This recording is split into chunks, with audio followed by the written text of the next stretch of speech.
Hello friends, स्वागत है आपके अपने YouTube चैनल गायत्री ऑफिशियल में। आपका एसएससी कांस्टेबल जीडी रिजल्ट आपके सामने है। इसमें कुछ हमारे साथियों को डाउट्स है कि मेरा मार्क्स भी 69.59894 है, उसके बावजूद भी मेरा नंबर क्यों नहीं आया, मेरा एसएसएफ क्वालिफाई क्यों नहीं हुआ, या किसी पर्टिकुलर स्टेट या यूनियन टेरिटरी की बात करते हैं तो वहां पर भी ये कैंडिडेट्स को डाउट है कि सर मेरा मार्क्स तो जो कट ऑफ है उसके बराबर मार्क्स है, उसके बावजूद भी मेरा नाम क्यों नहीं है लिस्ट में।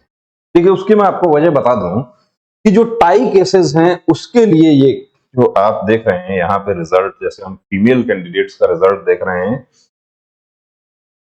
Female candidates qualified against all India vacancies SSF. अब एसएसएफ के लिए क्वालिफाई होने के लिए देखिए, सबसे पहला तो आपकी एसएसएफ जो है वो फर्स्ट चॉइस होगी, तभी आपको एसएसएफ मिलेगा, वरना आप 100 में से 100 लेके भी आपको एसएसएफ नहीं मिलेगा। जो भी आपके फर्स्ट चॉइस है, चॉइस पहले, और उसके बाद चॉइस के अकॉर्डिंग नहीं आ रहा है तो फिर फोर्स एलोकेशन जो है वो जो संबंधित डिपार्टमेंट है, जो एसएससी है, वो अपने आप कर देगी। अब यहां पर एक कैंडिडेट का ये कहना है कि मुझे 69.5984 मार्क्स हैं, उसके बाद मेरा ऑल इंडिया एसएसएफ क्वालिफाई क्यों नहीं। देखिए उसके बाद यहां पर देखिए पार्ट 1 पार्ट ए के मार्क्स। अब पार्ट ए क्या था, आपका जो पेपर हुआ था, जो आपका रिटन एग्जाम जो हुआ था, उसका पार्ट ए, रिटन एग्जाम का पार्ट ए।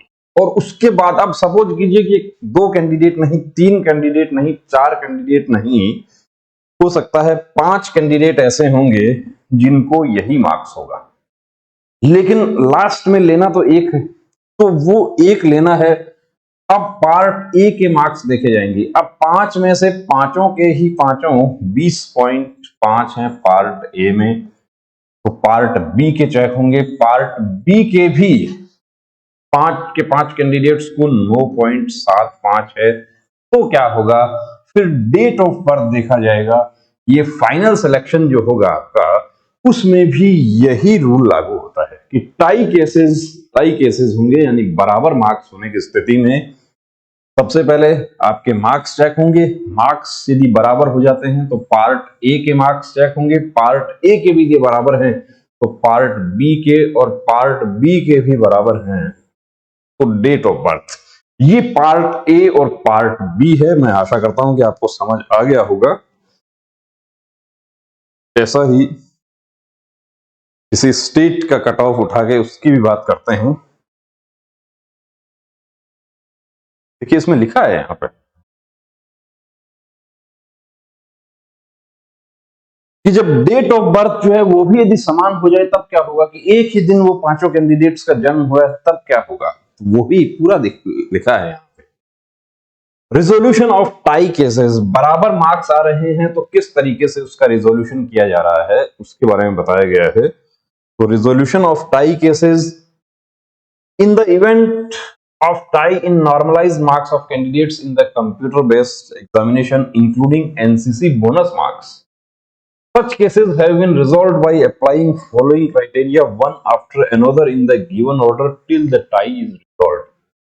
यानी कि जब तक टाई का संशोधन नहीं हो जाता है तब तक ये क्रम चलता रहेगा। सबसे पहले marks in part A of computer based examination, फिर मार्क्स इन पार्ट बी, उसके बाद डेट ऑफ बर्थ, जो डेट ऑफ बर्थ शो किया है, और फिर अल्फाबेटिकल ऑर्डर, यानी कि अमर यदि कोई है और दूसरा संजय है और तीसरा विशाल है तो अमर को पहले ले लिया जाएगा। एक ही लेना है तो संजय और विशाल जो है वो वहां पर, और यदि 2 को लेने हैं तो फिर उसमें संजय डिक्शनरी ऑर्डर अल्फाबेटिकल क्रम जो है उसमें हमको सेलेक्ट कर लिया जाए। ये रूल बना हुआ है।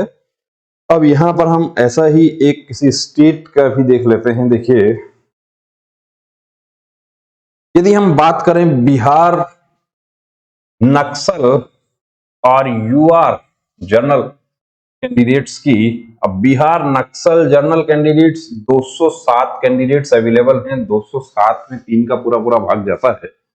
जितना भी ये कैंडिडेट्स अवेलेबल हैं उसमें लगभग 3 का पूरा पूरा भाग जाएगा। जहां पर 3 का पूरा पूरा भाग जा रहा है इसका मतलब क्या है कि 1:3 के अनुपात में कैंडिडेट्स का मेडिकल किया जाएगा, लेकिन इनमें नहीं जा रहा।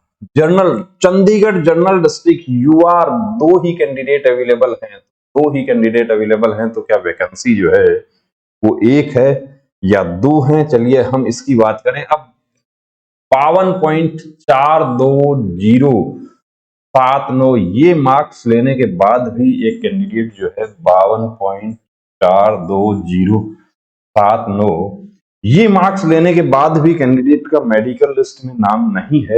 क्यों नहीं है?